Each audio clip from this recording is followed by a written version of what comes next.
जय गुरुदेव। एक बार परम पूज्य स्वामी जी महाराज ने सत्संग सुनाते हुए कहा, महर्षि पतंजलि ने अपनी पुस्तक में लिखा है कि रिद्धियां सिद्धियां पूर्णता की शाखें हैं। वह पूर्णता नहीं है, वे समाधि के आने जाने वाले रास्ते में आगे पीछे गिरे हुए फूल हैं। मगर पूर्णता का यात्री इन्हें उठाने की परवाह नहीं करता। रिद्धियां सिद्धियां या करामाते यह सब मदारी के खेल नहीं हैं। ये एकाग्रता से आ जाया करती हैं। जो लोग नामदान लेकर संत मत की साधना करते हैं, उनके पास रिद्धियां सिद्धियां अपने आप आ जाया करती हैं, मगर वे इनसे काम नहीं लेते। एक कॉलेज में एक हिप्नोटिस्ट योग का साधक आया। एक छोटे से बच्चे को हिप्नोटिज्म के प्रभाव में लाया। वह लड़का जिस भाषा में उससे कोई सवाल करे, उसी जबान में उसे जवाब देता। एक प्रोफेसर ने लैटिन भाषा में सवाल किया तो लड़के ने उसी भाषा में जवाब दिया। तो यह सब कुछ संभव है।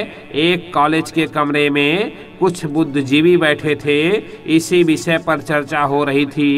एक प्रोफेसर ने उस साधक से जो भाषण दे रहा था कहा कि यह सब कुछ किस्सा कहानी है, बकवास है, यह सब असंभव है, जिस तरह फूलों का बरसना असंभव है। साधक ने तुरंत जवाब दिया कि प्रोफेसर साहब, क्या आप इसे असंभव समझते हैं? इतने में कमरे की छत से फूल बरसने लगे। मेज फूलों से ढक गई। प्रोफेसर हैरान हो गया। साधक ने कहा कि यह सब बातें प्रकृति के नियम अनुसार हैं, किंतु हम लोग उन नियमों से परिचित नहीं हैं। हजरत शम्स तबरेज मौलाना रूम से मिले। मौलाना रूम लड़कों को पढ़ा रहे थे। उन्होंने मौलाना से पूछा कि ई चिश्त अर्थात यह क्या है? मौलाना रूम ने जवाब दिया, ए कलामस्तो नमे फहमी, अर्थात यह ऐसा इल्म ज्ञान है जिसके बारे में तुमको कुछ नहीं मालूम। लड़के इंटरवल आधी छुट्टी होने पर बाहर चले गए। मदरसे में पानी का एक हौज था। शम्स तबरेज ने लड़कों की सब किताबों और सब तख्तियां पानी के हौज में डाल दी। इंटरवल बाद जब सब लड़के और मौलवी रूम में वापस आए तो बोले कि किताबें और तख्तियां कहाँ गई? शम्स तबरेज वहीं खड़े थे। उन्होंने हौज से किताबों और तख्तियां निकालना शुरू किया तो सब कुछ सूखी निकलने लगी। यह देखकर सब हैरान थे।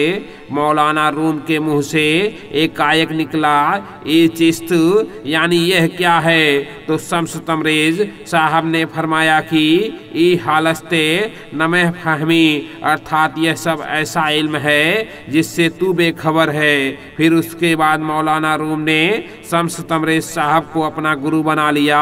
मतलब यह कि रिद्धियां सिद्धियां ध्यान की एकाग्रता का फल है, मगर महात्मा इन पर ध्यान नहीं देते, क्योंकि वे इनके मंडल में गुजरते रहते हैं, आते जाते रहते हैं। एक महात्मा ने कहा कि मेरे आगे इन करामातों का जिक्र मत करो, क्योंकि करामात के मंडल से मैं गुजर गया हूँ। मेरी मर्जी की बात है कि इन रिद्धियों सिद्धियों से काम लूँ या ना लूँ। साधारणतया महात्मा इनसे काम नहीं लेते और दूसरों को भी इनसे काम लेने को मना करते हैं, क्योंकि ये चीज़ें परमार्थ के रास्ते में रुकावट साबित होती हैं। नाम की कमाई के रास्ते में रिद्धियां सिद्धियां अपने आप आ जाया करती हैं। जय गुरुदेव।